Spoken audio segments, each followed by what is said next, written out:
When you're a parent, it seems like your other job is to be a taxi driver. It's amazing how often you're cutting kids in cars, and that's exactly why it's important to think about passenger safety. Without a suitable restraint, any sudden stop turns an unrestrained child into a human cannonball. So, rule number 1, people, buckle up every child on every trip. So, check everyone is buckled up correctly for their age and size, and teach your kids the importance of buckling up correctly. Explain the rules and reward good behaviour. Be a good role model and make sure they see you buckle up too.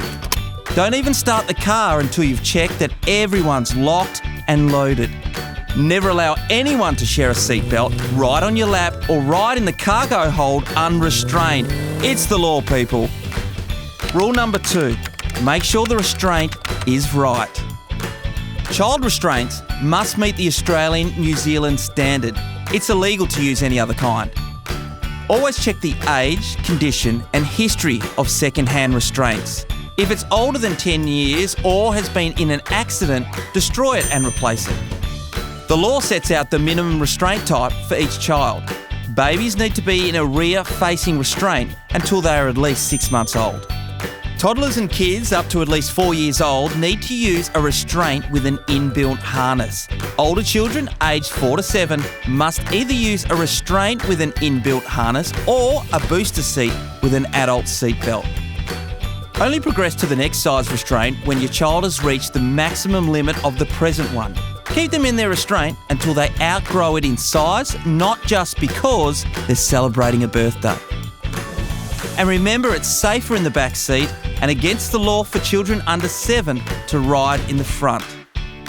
Rule number 3, drivers need to have full vision and full concentration. Can't stress that enough.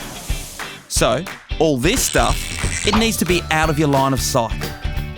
Only use sun blinds you can see through and never towels on the side windows. Don't let your children's behaviour distract you. Keep them occupied with songs or stories or provide some soft toys to play with. On long trips, provide healthy snacks and drinks that they can't spill.